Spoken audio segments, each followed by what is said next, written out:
Hello बच्चों। आज हम लोग कुछ ऑब्जेक्टिव क्वेश्चन को सॉल्व करेंगे जो कि आपके सेमेस्टर एग्जाम के लिए भी इम्पोर्टेंट है। और जब कभी आप एंट्रेंस एग्जाम देते हैं किसी भी जूनियर इंजीनियर वगैरह के लिए, है ना, किसी भी पीएसयू हो गया या फिर इलेक्ट्रिसिटी बोर्ड वगैरह के लिए, तो उसके लिए भी यह जो है इम्पोर्टेंट है। तो एक बार यह क्वेश्चन को आप लोग जरूर देख लीजिएगा। कहीं ना कहीं आपको ये बेनिफिट ही पहुंचाएगा, मतलब इसको देखने के बाद डेफिनेटली कुछ ना कुछ बेनिफिट आपको जरूर मिलेगा। कुछ क्वेश्चन होंगे जो कि आप जान भी रहे होंगे मेरे हिसाब से। ठीक है, तो चलिए बिना समय गंवाए हम लोग क्वेश्चन पे आते हैं। तो पहला क्वेश्चन है आपका, विच of the following is an advantage of electric traction over other method of traction. इसमें से सीधा क्वेश्चन पूछा जा रहा है कि इलेक्ट्रिक ट्रैक्शन का एडवांटेज क्या है कंपैरिजन टू, जब आप किसी दूसरे ट्रैक्शन सिस्टम की बात करते हो, लाइक डीजल हो गया या फिर डीजल इलेक्ट्रिक हो गया या फिर स्टीम हो गया, उसके अपेक्षा कह लीजिए या उसके उस कंपैरिजन में कौन सा एडवांटेज है इलेक्ट्रिक इंजन का। तो ऑप्शन ए है faster acceleration, no pollution problem और बेटर ब्रेकिंग एक्शन। तो करेक्ट आंसर ऑप्शन डी हो जाएगा यहाँ पे, all of this. Electric traction system में हमारा जो है फास्टर एक्सेलरेशन भी होता है, ठीक है, और पॉल्यूशन का भी कोई प्रॉब्लम नहीं होता और ब्रेकिंग सिस्टम भी जो होता है बेटर होता है। ठीक, ऑप्शन डी क्या होगा correct answer. Question number two में यहाँ पे बोला जा रहा है, ध्यान दीजिएगा, क्वेश्चन नंबर टू में बोला जा रहा है कि विच of the following is the voltage for single phase AC system. मतलब जब कभी आप single phase AC system use करते हैं तो उसमें कौन सा वोल्टेज यूज किया जाता है। तो 25 किलो वोल्ट या 440 या 5 किलो वोल्ट या फिर 15 किलो वोल्ट। तो करेक्ट आंसर क्या हो जाएगा, ऑप्शन ए 25 किलो वोल्ट। ये सब देखिए बहुत बार आपको ये सब रिपीट किया हुआ क्वेश्चन है। सो करेक्ट आंसर क्या होगा, ऑप्शन ए 25 किलो वोल्ट। चलिए क्वेश्चन नंबर तीन पे आते हैं। लॉन्ग डिस्टेंस जो है हमारा, long distance railway use which of the following.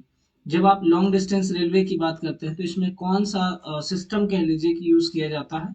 200 volt DC, 25 kilo volt single phase AC, 25 kilo volt two phase AC या 25 kilo volt three phase AC. Correct answer देखिए क्या हो जाएगा, 25 kilo volt single phase AC. So option B क्या होगा correct answer हो जाएगा। ठीक है, चलिए अगला क्वेश्चन पे हम लोग आते हैं। ध्यान दीजिए, यहाँ पे बोला जाता है speed of locomotive is controlled by. यहाँ पे बोला जा रहा है कि जो स्पीड होगा लोकोमोटिव का उसको किस माध्यम से आप जो है कंट्रोल कर सकते हैं। ठीक है, तो यहाँ पे ऑप्शन बी जो होगा यहाँ पे करेक्ट आंसर हो जाएगा। लेकिन इसमें ना कहीं कहीं आंसर आपको फ्लाईव्हील भी मिलेगा और अप्लाइंग ब्रेक भी मिलेगा और regulating steam flow to the engine.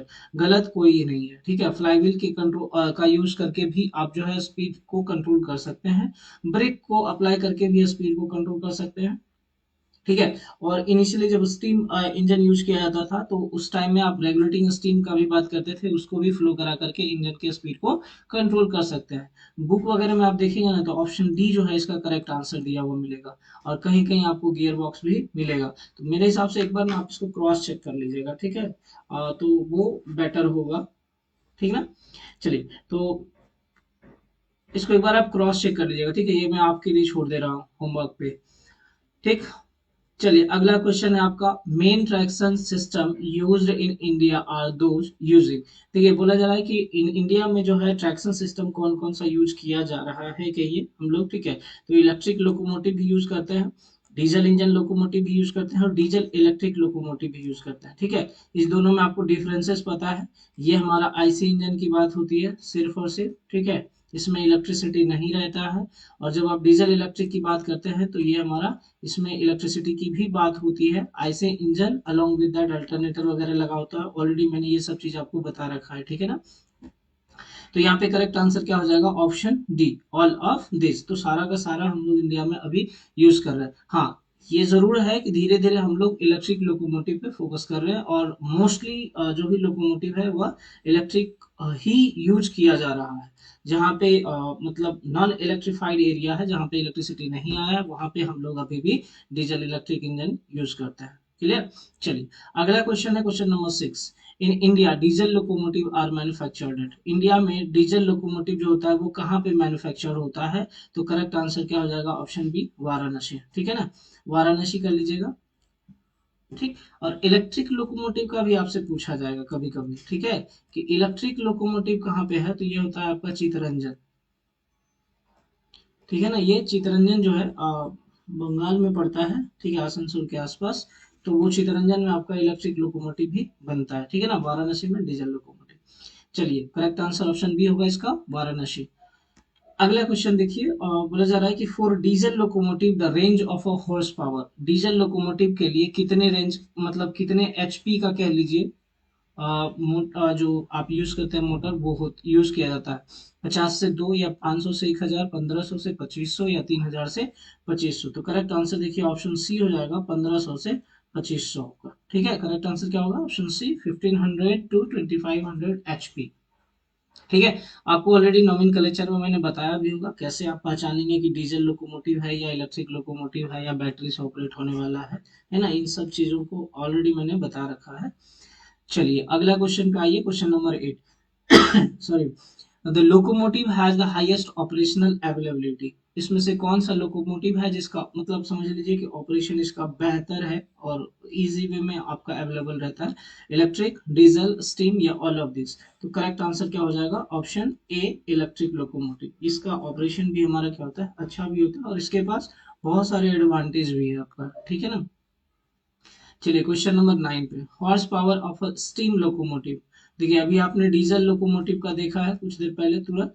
Diesel का कितना था, 1500 से लेकर के 2500 एचपी तक, है ना, 2500 एचपी। लेकिन जब आप स्टीम लोकोमोटिव की बात करेंगे तो वो क्या होता है, ऑप्शन ए हो जाएगा, अप टू 1500 एचपी, ठीक है ना। कंफ्यूज मत होइएगा दोनों में, स्टीम में कितना है, 1500 एचपी, और फिर जब आप बात करेंगे डीजल लोकोमोटिव का, तो उसमें आपका 2500 एचपी हो जाता है।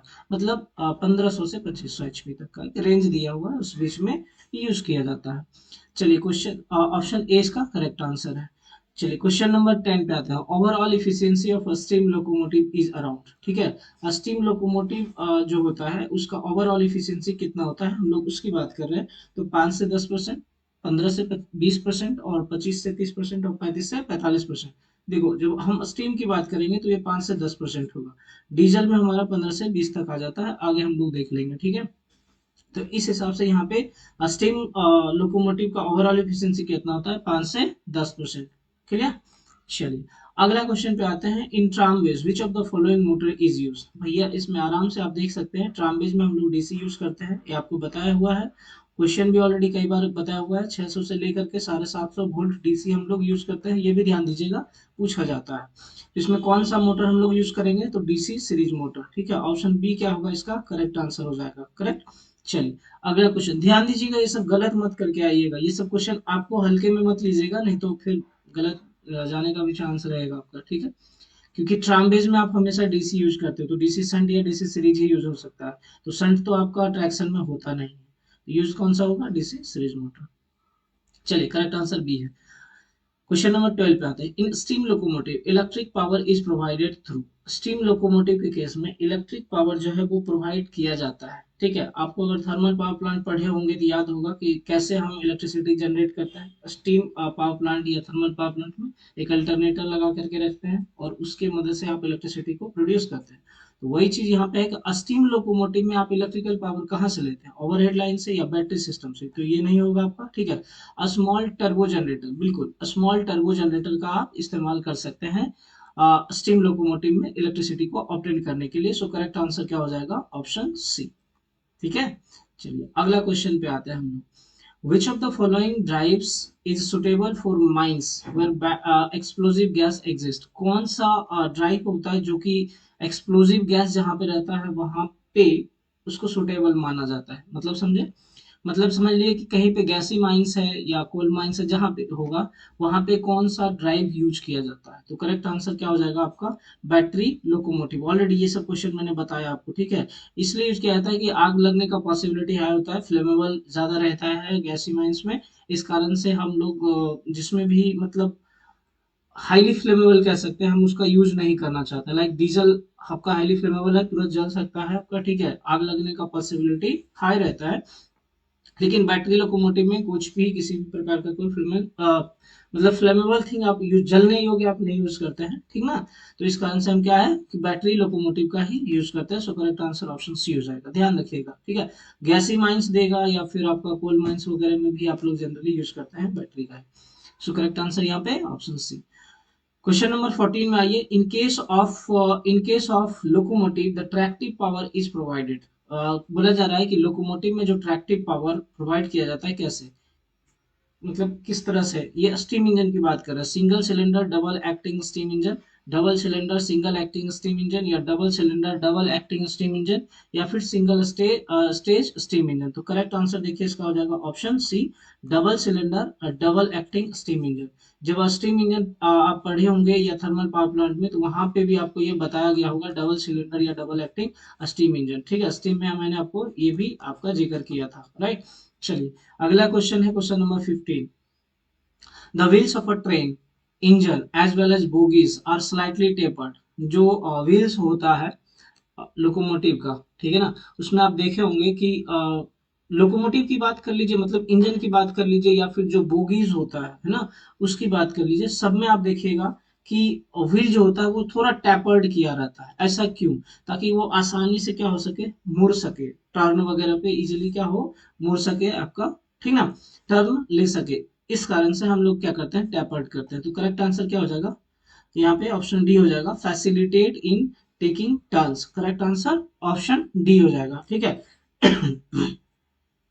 चलिए अगला क्वेश्चन है question number 16। Voltage carried by the feeder to the feeding post in traction substation. Traction substation में कितना वोल्टेज को आप फीड करते हैं टू दी ओवरहेड सप्लाई, ठीक है ना, ट्रैक्शन सबस्टेशन से।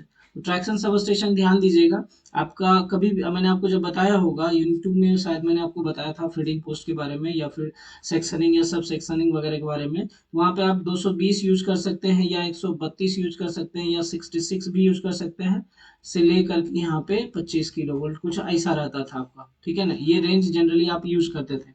प्राइमरी साइड हो सकता है 220 भी रहे, या 132 भी रह सकता था, या 66 किलो वोल्ट भी रह सकता था। एंड सेकेंडरी साइड आपका कितना होता था, 25 किलो वोल्ट सिंगल फेज, है ना, और एसी। तो यहाँ पे आप आंसर आप कर सकते हैं, क्या होगा करेक्ट आंसर, 25 किलो वोल्ट, क्योंकि यही 25 किलो वोल्ट को आप क्या करते थे, फीड करते थे ओवरहेड सिस्टम पे। अगर क्वेश्चन पढ़े होंगे यूनिट 2 में आपका, शायद मैंने आपको बताया होगा, तो डेफिनेटली इसका आंसर आप कर सकते हैं, ठीक है ना। चलिए अगला क्वेश्चन है, ऑप्शन डी इसका आंसर करेक्ट हो जाएगा, ध्यान दीजिएगा। अगला क्वेश्चन पे आते हैं हम लोग, question number 17। To design the span length, span length, span की बात कर रहे हैं, मतलब दो मास्ट के बीच की बात कर रहे हैं, of a traction mast, wind pressure considered in coastal area. देखिए ये सारा क्वेश्चन मैंने बताया, वहां पे विंड प्रेशर कोस्टल एरिया में क्या होता है, ज्यादा होता है।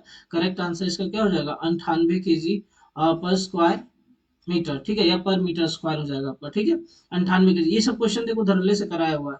अगर एक और आप देखे होंगे और नॉर्मल जो इन साइड के है सिटीज वगैरह में, तो वो शायद 82 kg के आसपास में था मीटर स्क्वायर। ये सब सीधा का सीधा आपको नोटबुक में लिखा हुआ मिल जाएगा अगर पढ़े होंगे तो, ठीक है ना। तो यहाँ पे कोस्टल एरियाज की बात कर रहा है कि वहां पे कितना प्रेशर होता है, तो 98 kg पर मीटर स्क्वायर हो जाएगा आपका। करेक्ट आंसर ऑप्शन सी हो जाएगा, ठीक। अगला क्वेश्चन देखिए, traction substation is supplied by AC supply, ठीक है। अब मान लीजिए कि ये कोई ट्रैक्शन सबस्टेशन है, तो ये आपका सेकेंडरी साइड, ये आपका प्राइमरी साइड, ठीक है, कुछ ऐसा रहेगा, ठीक है। यहाँ पे सिंगल फेज आप यूज करते थे ट्रांसफार्मर, दो ट्रांसफार्मर आपको यूज करना था, 10 MVA का यूज करिए, चाहे पे आपको बताए थे 12.5 MVA का यूज करना आपका, ये दोनों में से कोई यूज होता था, ठीक है। दोनों में से कोई अगर दो यूज कर रहे हैं, तो ये दो 10 MVA का कर सकते हैं, या फिर दो 12.5 MVA का, ये 12.5 MVA का। इधर थ्री फेज था, तो थ्री फेज में आपको बताया था 132 भी हो सकता था, 66 भी हो सकता था, 220 भी हो सकता था। लेकिन सेकेंडरी साइड जब कभी रहेगा कितना रहेगा, 25 किलो वोल्ट, और वह भी क्या रहेगा, सिंगल फेज, ध्यान रखिएगा। तो उस हिसाब से आप यहाँ पे देखिए, तो प्राइमरी में 66 है, सेकेंडरी में 33 kV है, पॉसिबल नहीं है। करेक्ट आंसर ऑप्शन बी हो जाएगा, आप ध्यान दीजिएगा। 66 से लेकर के 66 आपका प्राइमरी में होगा, और 25 kV सेकेंडरी में होगा, दैट ऑल्सो सिंगल फेज। तो करेक्ट आंसर ऑप्शन बी हो जाएगा, ठीक है ना। चलिए ऑप्शन बी इसका करेक्ट आंसर हो जाएगा। अब आते हैं हम लोग, ध्यान दीजिएगा, क्वेश्चन नंबर 19 में। In traction substation normally number of transformer install, देखिए अभी तुरंत हमने आपको बताया था, कोई सबस्टेशन है उसमें कितना ट्रांसफार्मर यूज करते हैं, तो हम लोग दो ट्रांसफार्मर यूज करते थे। अब दोनों में से आपका हो सकता है कि ये 10 MVA का हो, और यह भी आपका कितना हो, 10 MVA का। ये भी ध्यान रखिएगा, रेटिंग ये भी आपसे पूछा जाता है आपका, ठीक है ना। या फिर आप कह लीजिए 10 के जगह पे आप या तो 12.5 MVA का यूज भी कर सकते हैं, और यहाँ पे भी 12.5 MVA का आप यूज कर सकते हैं। तो दोनों में से कोई कोई एक आपको यूज करना है, ठीक है। तो टोटल ट्रांसफार्मर का संख्या कितना हो जाता है, 2। तो यहाँ पे करेक्ट आंसर क्या होगा, ऑप्शन ए। ध्यान दीजिएगा, ये सब क्वेश्चन बहुत बार पूछा हुआ है आपके एग्जाम में भी, तो इसको कर लीजिएगा अच्छे से।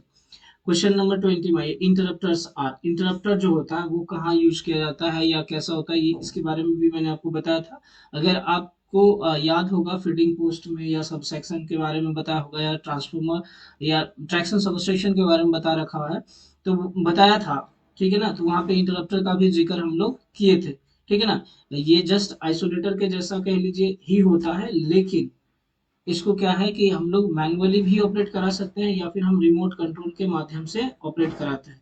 यह क्या है, single pole low oil content outdoor type oil switch होता है, बिल्कुल ऑप्शन ए भी सही है। Use for connecting different section of OHE to the feeding post, अगर आपको याद होगा डायग्राम वगैरह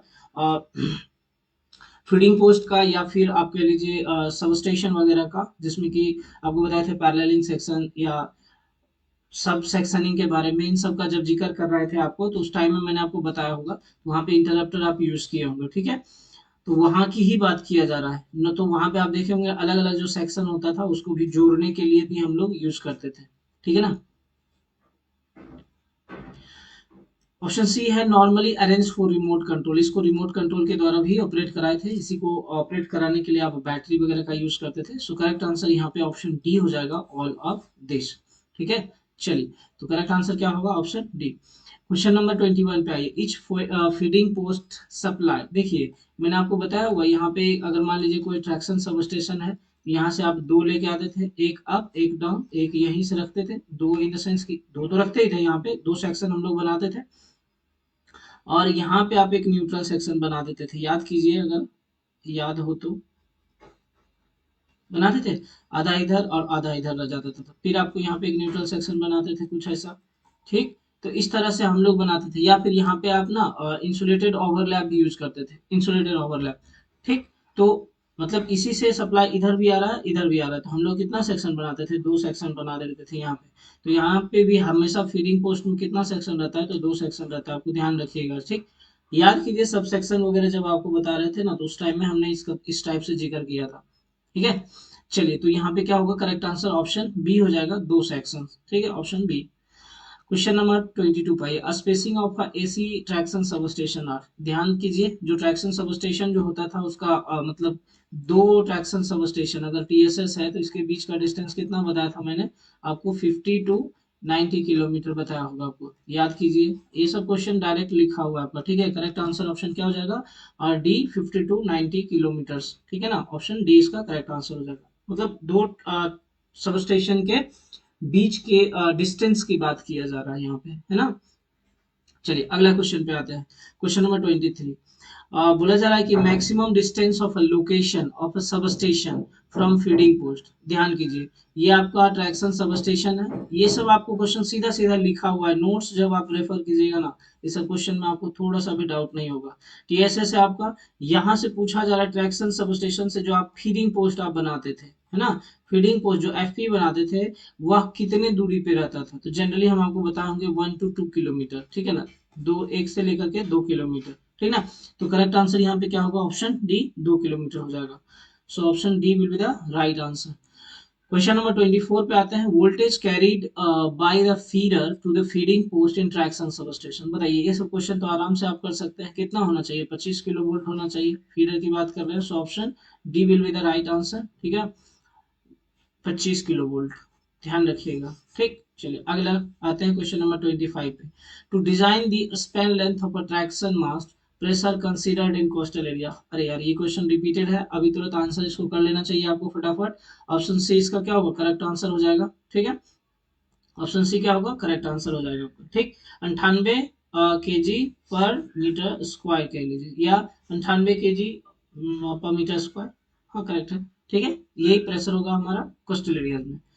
क्वेश्चन नंबर 26 पे आता है, single catenary construction in polygonal system is employed in, single catenary system में भी मैंने आपको इसके बारे में भी जिक्र किया था, ये आपका ओवरहेड कंडक्टर होता था, इसके बारे में आप यहाँ से आप लेके चलते थे कैटनरी, और यहाँ आपका ये कुछ इस तरह से मास्ट हो जाता था, बीच में आपका ये क्या रहता था, ठीक, ड्रॉपर जिसको आप बोलते थे, यहाँ पे रहता था, इसके बीच 9 मीटर का डिस्टेंस रहता था जनरली, है ना, स्टैंडर्ड आपका यही है।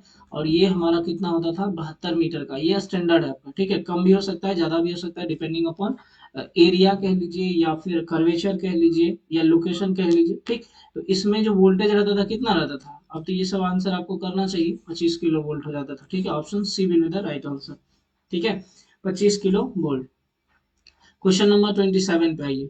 The term UHF in restricted sense, ठीक है, इंक्लूड्स कैटनरी, कॉन्टैक्ट वायर, मास्ट, या फिर ए और बी। तो करेक्ट आंसर क्या हो जाएगा आपका, कैटनरी और कॉन्टैक्ट वायर, ऑप्शन ए और ऑप्शन बी दोनों हो जाएगा। So correct answer option D हो जाएगा, ध्यान रखिएगा इसको, ठीक है। Option D will be the right answer. Question number 28 में आइए। Catenary are made up of, जो कैटनरी होता है वो बना होता है, किसका बना होता है, देखिए कॉपर जो होता है प्योर कॉपर का नहीं बना रहता है, ध्यान रखिएगा इसमें। लिटिल बिट आप कहिए कि मिलावट कह लीजिए, या फिर उसको प्रोसेस के द्वारा निकाल करके बनाया जाता है, ठीक है। तो यहाँ पे आपका ब्रॉन्ज भी हो सकता है और कैडमियम कॉपर भी हो सकता है। So correct answer option B और सी दोनों होगा। So correct answer option D हो जाएगा यहाँ से, आइदर बी और सी दोनों में से कोई आप यूज कर सकते हैं, ब्रॉन्ज भी यूज कर सकते हैं, कैडमियम कॉपर भी यूज कर सकते हैं। ये सब क्वेश्चन आपको मिल जाएगा सीधा का सीधा, आपको लिखा हुआ नोट्स में मिलेगा, ठीक है ना। जब आपको मैं बता रहा होगा ओवरहेड कंडक्टर बताया होगा मैंने, तो उस टाइम में आपको ये मिला होगा, कुछ वो लिखा हुआ मिलेगा उस नोट्स में, जाकर के आप एक बार देख लीजिए। ऑप्शन डी इसका क्या होगा करेक्ट आंसर। चलिए क्वेश्चन नंबर 29 पे आते हैं हम लोग, है ना। हाँ 28 हो गया। क्वेश्चन नंबर 29 में आइए। Normally mid Spain height of a contact wire above rail, mid Spain height की बात कर रहा है, जब यह आपका ओवरहेड कंडक्टर है, यह आपका कैटनरी है, और यहाँ से आपका पूछा जा रहा है, यहाँ से आपका ये पूछा जा रहा है, ठीक है। ये मिड स्पेन हाइट कितना होता था, तो 5.5। वर्स्ट कंडीशन जनरली में हमारा क्या रहता था, यही रहता था। ऑप्शन ए इसका क्या होगा करेक्ट आंसर। हालांकि देखो मैंने 6 मीटर, 6.5 मीटर, 4.4 वगैरह ये सब भी बताया हुआ है। अब देखिए एक चार्ट बना करके आपको मैंने बताया कि हाइट कितना होना चाहिए, जहाँ पे आपका कर्व रहता है, या फिर जहाँ पे अंडर ब्रिज वगैरह रहता है, या टनल वगैरह, तो वहाँ पे आपका 4.4 भी रहता था। तो ध्यान से देखिएगा, इस सब में गलती मत कर लीजिएगा, है ना, नहीं तो इजिली आप एक नंबर लॉस हो जाएगा आपका। तो करेक्ट आंसर क्या होगा, ऑप्शन ए 5.50 मीटर, ठीक है। अगला क्वेश्चन आइए, question number 30। Normal height at the suspension point of a contact wire above rail level, ठीक है। यहाँ पे देखिए सस्पेंशन पॉइंट पे पूछा जा रहा है, मतलब ये ओवरहेड कंडक्टर, ये कैटनरी, यहाँ से आपको कुछ इस तरह से लेके चलिए। अब यहाँ से सस्पेंशन हो रहा है ना, यहाँ से सस्पेंशन होती है, यहाँ से हाइट पूछा जा रहा है। उस टाइम पिछले क्वेश्चन में क्या पूछा था, मिड लेवल से पूछा था। अभी कहाँ से पूछ रहा है, यहाँ से पूछ रहा है, तो यहाँ से कितना होना चाहिए, तो यहाँ पे आपका 5.50 था। डेफिनेटली सस्पेंशन पॉइंट यहाँ पे तो कुछ तो ज्यादा होगा, यहाँ पे कितना हो जाएगा 5.75 मीटर। सो करेक्ट आंसर क्या हो जाएगा, option B will be the right answer, ठीक है, 5.75 मीटर। ध्यान दीजिएगा इन सब चीजों को, मैंने पहले बता रखा है, ठीक है, चार्ट है बना हुआ होगा आपके नोटबुक में, देख लीजिएगा। क्वेश्चन नंबर 31, ये सब देखो क्वेश्चन नोट्स में सीधा सीधा लिखा हुआ मिलेगा। फॉर साइडिंग, ठीक है, फॉर साइडिंग तो maximum slope for contact wire पर मीटर इज अलाउड। स्लोप बताए थे क्या, जैसे कि मान लीजिए ये कंडक्टर है, तो आपका ये कंडक्टर कहीं ना कहीं जाके आपको ऐसे ऊपर नीचे हो रहा था, लाइक कहीं पे मान लीजिए लेवल क्रॉसिंग था, या कहीं नॉर्मल था, कहीं टनल्स है, तो जो ओवरहेड कंडक्टर था वह कहीं ऊपर कहीं नीचे थोड़ा बहुत हो रहा था ना, तो वही स्लोप कहला रहा था। फिर यहाँ पे जैसे कि आप देखो, यहाँ पे ये हमारा क्या कहला गया, ये स्लोप कहला गया, ठीक है। तो ये कितना होता है साइडिंग के लिए, तो हम आपको बताए होंगे, यहाँ पे 10 mm होता है आपका, 1 मीटर में हमारा ये 10 mm का स्लोप होना चाहिए, ठीक है। Correct answer option D. Question number 34 पे 32 नंबर है आपका। Question number 32, the axial distance between the catenary and contact wire is maintained eight. देखो ये भी मैंने बताया था आपको, ये सारा क्वेश्चन कराया हुआ। देखो ये आपका हो गया क्या, कॉन्टैक्ट वायर, और ये आपका हो गया क्या, कैटनरी वायर। तो इसका डिस्टेंस पूछा जा रहा है, ये कितना था 1.4, और इसको आप क्या बोलते थे, इनकम्बरेंस, ठीक है ना, ये इनकम्बरेंस हो जाता था। तो वही पूछा जा रहा है कि axial distance between the catenary, catenary ये और कॉन्टैक्ट ये इज मेंटेन्ड एट कितना, 1.4 मीटर। सो करेक्ट आंसर क्या होगा, ऑप्शन बी 1.4 मीटर, ठीक। चलिए अगला क्वेश्चन देखिए। The characteristics of O H E depends upon, ठीक है, जो ओ एच ई होता है ओवरहेड इक्विपमेंट, उसका कैरेक्टरिस्टिक्स जो है किस पे डिपेंड करता है, तो loss of contact and its duration, बिल्कुल सही है। Temperature and wear of a contact wire, सही है। क्वालिटी ऑफ करंट कलेक्शन, सही है। Height of stagger, pushup of and gradient of a contact wire, ये भी सही है। सो करेक्ट आंसर क्या होगा? All of this. अब ये सारा चीज के बारे में हमने आपको क्लास में बता रखा है, ठीक। सो करेक्ट आंसर क्या होगा? ऑप्शन ई हो जाएगा, all of this. Next question number 34 है, maximum span length for contact wire that has been adopted for straight track. देखिए ये पूछा जा रहा है आपका, ये आपका मास्ट हो गया, ठीक है। इसके बीच का डिस्टेंस कितना, मतलब ये जो स्पैन है, यही स्पैन है ना, दो मास के बीच का स्पैन पूछा जा रहा है। यहाँ पे आपका ये ओवरहेड कंडक्टर और कुछ ऐसे रहता था आपका क्या, कैटनरी। तो पूछा जा रहा है कि ये मास्ट से लेकर के ये मास्ट के बीच में नॉर्मल अगर सीधा ट्रैक है आपका तो कितना डिस्टेंस होता है। तो स्टैंडर्ड आपको कितना बताए थे? 72 मीटर बताए थे। हालांकि ये डिस्टेंस आपका 4.5 के मल्टीपल में मीटर के मल्टीपल में होता है। ये भी आपको क्वेश्चन पूछा जाता है कितने के मल्टीपल में होता है, तो 4.5 मीटर के मल्टीपल में होता है। ध्यान रखिएगा इस चीज को। तो करेक्ट आंसर यहाँ से क्या हो जाएगा? 72 मीटर, ऑप्शन सी इसका सही आंसर होगा, ठीक है। चलिए क्वेश्चन नंबर 35 पे आइए। 35 में बोला जा रहा है spacing between the strip of one pantograph, ठीक है। एक पेंटोग्राफ में जो होता है, जो स्ट्रिप बना होता है, ये कुछ इस तरह से आपका, ठीक है। तो इसमें पूछा जा रहा है कि जो स्ट्रिप के बीच में स्पेसिंग होता है वो कितना होता है। तो ये हो जाता है आपका 5 से 10 सेंटीमीटर। ऑप्शन डी इसका क्या होगा? करेक्ट आंसर, ठीक। चलिए अगला क्वेश्चन है, question number 36, conductor rail system of a supply etch. ध्यान दीजिएगा, ये क्वेश्चन बहुत इंपॉर्टेंट है, रिपीट होने का चांसेस है, आप ध्यान रखिएगा इसका। कंडक्टर रेल सिस्टम जो सप्लाई हम यूज करते हैं उसका क्या रीजन है, ये पूछा जा रहा है। क्या चीप होता है? बिल्कुल सस्ता होता है। And easy to repair and inspection, नीचे होता है तो आसान होता है उसका रिपेयर करना भी और इंस्पेक्शन करना। मतलब कंडक्टर रेल जो होता है ग्राउंड पे होता है, थर्ड रेल सिस्टम जिसको आप बोलते हो, है ना। यही तो है आपका थर्ड रेल सिस्टम, ठीक है। ये थर्ड रेल सिस्टम है आपका, तो इसको भी आप कहते हैं, ठीक।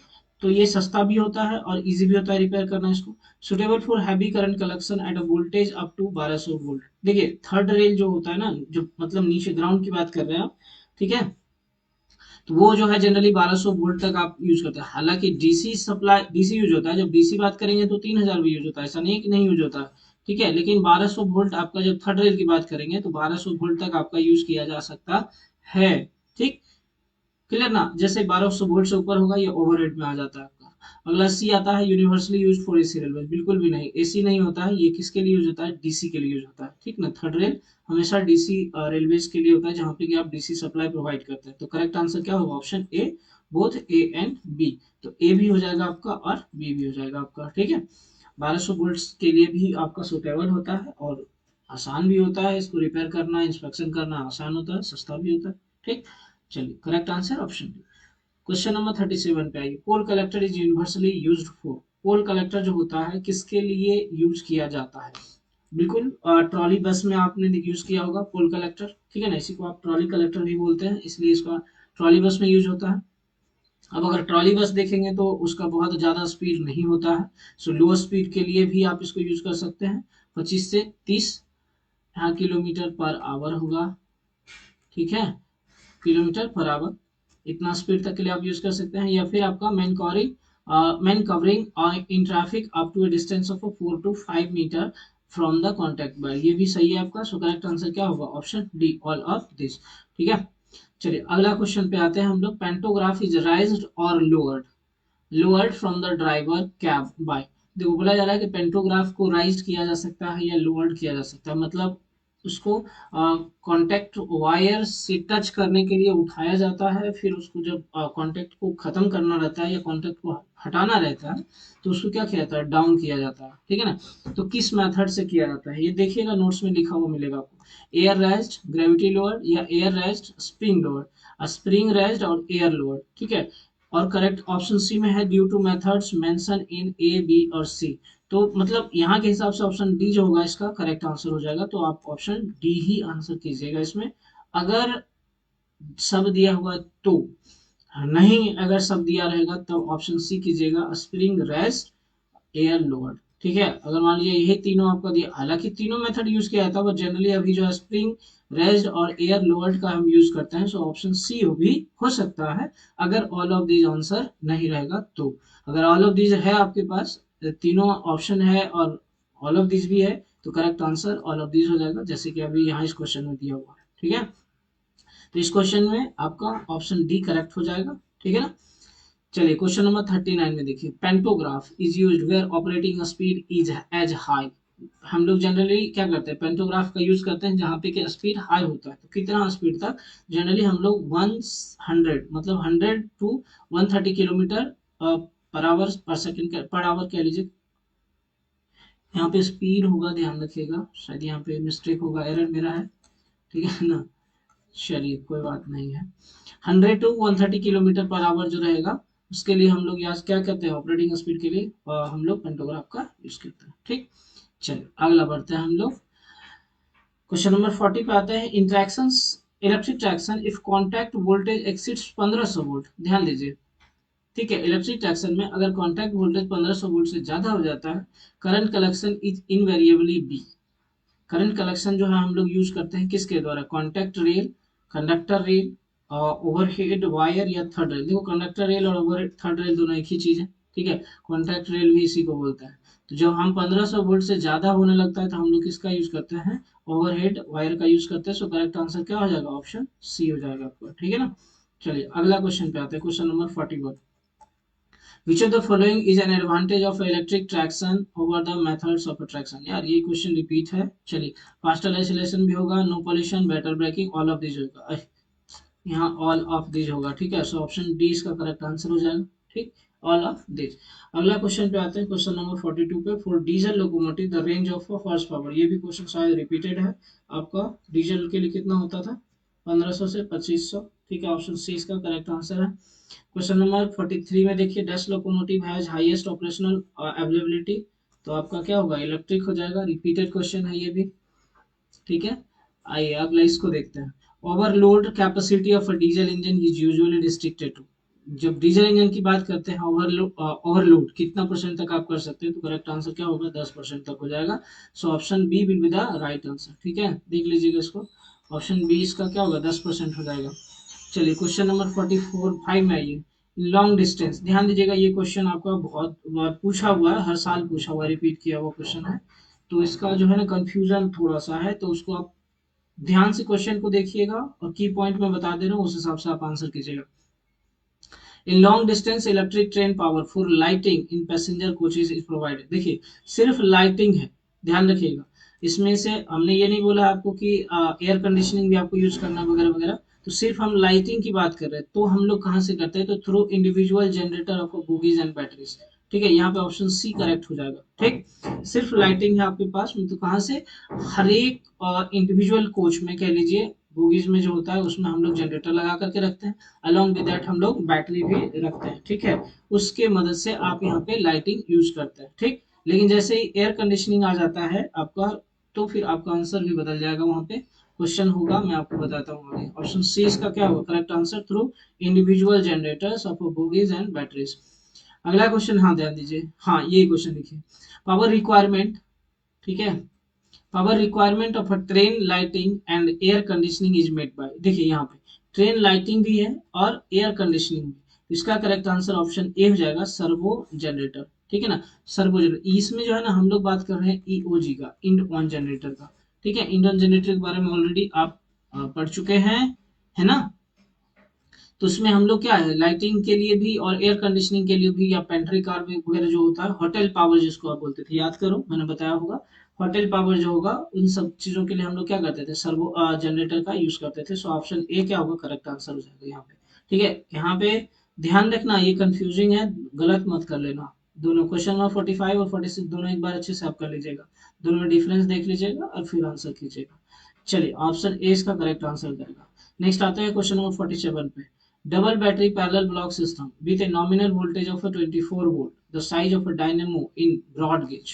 बोला जा रहा है double battery parallel block system में जब हम लोग 24 वोल्ट यूज करते हैं तो डायनेमो का साइज क्या रहता है, तो चूंकि डबल बैटरी है तो हमारा क्या रहता है, ऑप्शन डी हो जाएगा 100 एम्पियर्स, ठीक है ना, 100 एम्पियर्स हम लोग यूज करते हैं। सो ऑप्शन डी इसका क्या होगा, करेक्ट आंसर हो जाएगा। क्वेश्चन नंबर 48 में ये capacity of a battery as used in double battery parallel block system. Parallel block system जब आप यूज करते हैं और वह भी डबल बैटरी यूज करते हैं, तो उसका कैपेसिटी कितना होता है, ध्यान दीजिएगा, डबल बैटरी है तो 300 एच हो जाएगा, एम्पियर आवर, और सिंगल बैटरी होगा तो उसका क्या होगा, 150 एम्पियर होगा। ये हमारा सिंगल के लिए यूज होता है, सिंगल बैटरी, और ये हमारा डबल बैटरी। ठीक है, ये डबल बैटरी है, ये सिंगल बैटरी के लिए, ठीक है ना। तो यहाँ डबल बैटरी का पूछ रहा है, करेक्ट आंसर ऑप्शन ए हो जाएगा, 300 एम्पियर आवर। अगला क्वेश्चन है question number 49। In double battery parallel block system, the dynamo supply amount of a current to the extent of। Double battery parallel block system में जो dynamo supply करता है कितना current, मतलब सप्लाई करता है, जो करंट सप्लाई करता है उसके लिए कितने वोल्ट की आवश्यकता है। तो यहाँ पे करेक्ट आंसर हो जाएगा आपका क्या, 28 वोल्ट। ठीक है, ऑप्शन ए इसका क्या होगा, करेक्ट आंसर हो जाएगा। अगला क्वेश्चन पे आते हैं, question number 50। The main drawback of double battery parallel components which have block system is that it employees. मतलब जब आप डबल बैटरी पैरेलल कंपोनेंट मतलब डबल बैटरी सिस्टम यूज कर रहे हैं, ठीक है, उसमें से आपको सीधा सीधा पूछा जाए कि उसका डिसएडवांटेज क्या है। तो हाई मार्केट वैल्यू भी होगा, मेंटेनेंस कॉस्ट भी हाई होगा, chance of pilferage and theft are high, मतलब चोरी होने का भी पॉसिबिलिटी है, कोई आकर निकाल के चला जाता है, तो जानते ही हैं आपका, इससे काफी वाकिफ होंगे आप। ठीक है, चलिए तो करेक्ट आंसर क्या होगा, ऑप्शन डी हो जाएगा। ठीक, नेक्स्ट क्वेश्चन नंबर 51 पे आते हैं। Which of the following is the advantage of electric braking. Electric braking का एडवांटेज क्या है, it avoids wear of track, बिल्कुल सही है। Motor continuous to remain loaded during braking, it is instantaneous and more heating is generated, तो option A correct हो जाएगा इसका। ठीक है, ये एडवांटेज है, बाकी सब डिसएडवांटेज में आप देख लीजिएगा। मोर हीट जनरेट होता है, सही है, इंस्टेंटेनियस है, और फिर motor continues to remain loaded during braking के बाद भी लोडिंग हो सकता है, तो ये सब डिसएडवांटेज है आपका। ठीक है ना, चलिए क्वेश्चन नंबर 52 पे आता है, ध्यान दीजिएगा। ड्यूरिंग ब्रेकिंग, प्लगिंग, ब्रेकिंग है मतलब एक प्रकार का ब्रेकिंग है प्लगिंग आपका। ठीक है, और प्लगिंग हो गया, रीजनरेटिव हो गया, या रियोस्टेटिव ब्रेकिंग हो गया, आप लोग पढ़े होंगे, ठीक है ना, बताया भी हुआ है। The speed of a motor gradually decreases, अगर प्लगिंग करते हैं आप, मतलब इसमें क्या होता है ना, सप्लाई का जो मतलब होता है, जैसे पॉजिटिव नेगेटिव होता है ना, उसको बस चेंज कर देना, पॉजिटिव को नेगेटिव कर देना, नेगेटिव को पॉजिटिव कर देना। तो जब आप प्लगिंग करते हैं तो उस दौरान में जब मोटर जो है ग्रेजुअली स्पीड जो होता है उसका क्या होता है, घटता है। लेकिन अगर आपने सप्लाई को कंटिन्यू कनेक्ट करके रखा है, मतलब सप्लाई को डिस्कनेक्ट नहीं किया है, तब क्या होगा, motor will come to rest. Plugging में ब्रेकिंग का है, ब्रेकिंग जैसे ही आप प्लगिंग करोगे क्या होगा, ऑब्वियसली उसको रुकना है, तो motor will come to the rest, option C क्या होगा इसका करेक्ट आंसर हो जाएगा। ठीक है, चलिए अगला क्वेश्चन पे आते हैं। The lighting system of almost all the earlier coaches and all the newly manufactured coaches है। जो लाइटिंग सिस्टम हम लोग यूज करते हैं, ठीक है ना, पहले के कोच में जो यूज करते थे और अभी जो नया मैन्युफैक्चर हो रहा है उसमें हम लोग कितना वोल्ट यूज करते हैं, तो ये सब आप देख रहे होंगे। 110 वोल्ट जनरली यूज होता था, अभी के टाइम पे अब आपको 220 भी मिलने लगता है। ठीक है, शायद नहीं नहीं 220 नहीं, 110 ही मिल रहा है अभी भी, देखिएगा आप, है ना, ये सब देखिएगा, बैटरी चार्जर वगैरह की जगह पे आपको मिलेगा 110 वोल्ट ही आपको मिलेगा जनरली। ठीक है, तो 110 वोल्ट इसका करेक्ट आंसर हो जाएगा। चलिए अगला क्वेश्चन है क्वेश्चन नंबर 54।